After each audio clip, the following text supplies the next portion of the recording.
Hi hello నమస్తే welcome to Sumalatha blogs. అందరూ ఎలా ఉన్నారండి? ఐ హోప్ మీరు అందరూ చాలా బాగున్నారు అనుకుంటున్నాను. మేము కూడా చాలా చాలా బాగున్నామండి.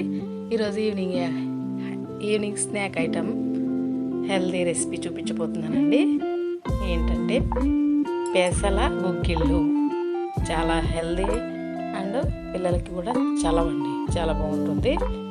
ఈవినింగ్ స్నాక్ ఐటమ్గా లెట్స్ గో టు స్టార్ట్. ఇది నేను మార్నింగ్ వంట చేసేటప్పుడే నానబెట్టిన పెసలు అండి. మా అమ్మ వాళ్ళకి పెసలు పండుతాయి పొలంలో, వాళ్ళు ఇచ్చిన పెసలు ఇవి. బయట సూపర్ మార్కెట్లో కూడా దొరుకుతున్నాయి కదా, ఇప్పుడు పొట్టుతో తినాలి అంటున్నారు కాబట్టి ఇవి ఇట్లాంటివి వాడాలండి పిల్లలకి. ఇవి ఇప్పుడు ఎక్కువ మార్నింగ్ ఒక 3 hours నానబెట్టుకుంటే సరిపోతుంది, బాగా నానిపోతాయి. ఇది కుక్కర్లో వేయాల్సిన పని లేదు, ఎందుకంటే పప్పులాగా అయిపోతుంది. కుక్కర్లో అయితే ఒక విజిల్కి పప్పులాగా అయిపోతుంది కాబట్టి మామూలుగా ఉడకబెట్టడానికి ఒక ప్యాన్లోనే ఉడకబెట్టుకుంటున్నాను. ఇది బాగా శుభ్రంగా వాష్ చేసిన పెసలు ఒక గిన్నెలోకి నేను తీసుకుని బాయిల్ చేస్తున్నాను. ఇది కుక్కర్లో వేయకూడదండి, ఎందుకంటే పప్పు అయిపోతుంది, ఎక్కువ ఉడికిపోతే బాగోదు. ఇది గింజగా ఉంటేనే బాగుంటుంది. ఇంకా దానికి తగ్గట్టుగా వాటర్ పోసుకొని మనం బాయిల్ చేసేసుకోవాలండి.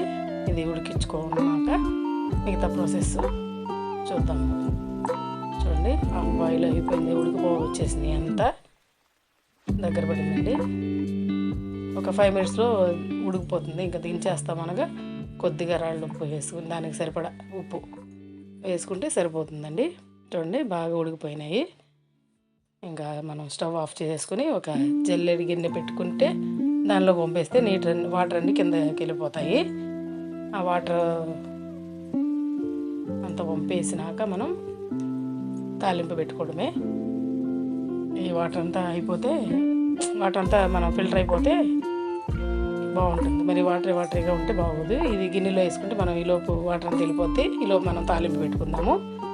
ఇంకా అదే ప్యాన్లో వాష్ చేసుకుని కొద్దిగా అంటే ఒక స్పూన్ ఆయిల్ వేసుకుందాము. ఎక్కువ ఆయిల్ అవసరం లేదు. ప్యాన్ హీట్ ఎక్కాక ఆయిల్ వేసుకుని ఒక స్పూన్ ఆయిల్ వేసుకుని ఇంకా పోపు సామాన్లన్నీ వేసుకోవడమే.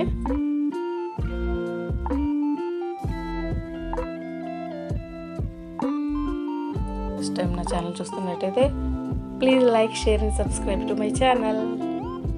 ఇవండి పోపు సామాన్లు: పచ్చిశనగపప్పు, జీలకర్ర, ఆవాలు, మినపప్పు, కరివేపాకు, 2 వెల్లుల్లిపాయలు, 2 ఎండుమిర్చి, కొద్దిగా కారం వేద్దామండి. తర్వాత లాస్ట్లో ఫైనల్ టచ్ కొంచెం కారం వేద్దాము.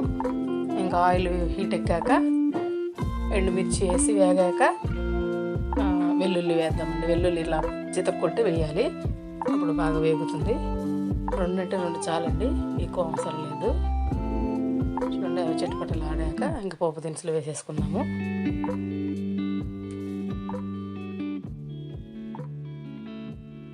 ఈవినింగ్ పిల్లలు స్కూల్ నుంచి రాగానే ఏదో ఒకటి ఆకలితో వస్తారు కదా, ఇలా చేసి పెట్టండి ఒకరోజు, చాలా బాగుంటుంది.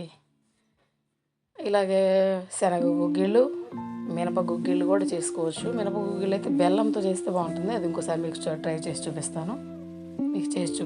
ఇది పెసల గుగ్గిళ్ళు. పోపు దినుసులన్నీ వేసి కరివేపాకు వేసి వేయించుకుందాము. ఇంత బాగా వేగిపోయింది చూడండి.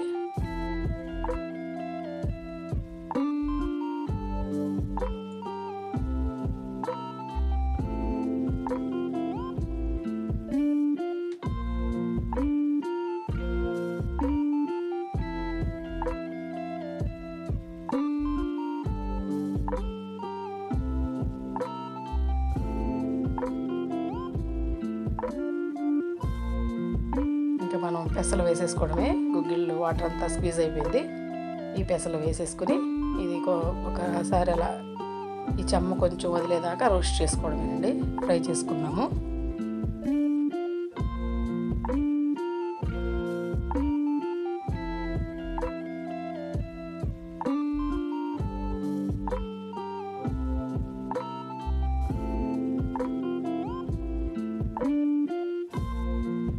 ఇందులోనండి కొద్దిగా కారం వేసుకుందాము. కొద్దిగా సరిపోతుంది, మరి పిల్లలకి కారం ఎక్కువైపోతుంది, తినలేరు వాళ్ళు. కొద్దిగా కారం వేసుకుని మనం ఇంకా సర్వ్ చేయడమే. ఆనియన్ ముక్కలు వేసుకోవాలండి.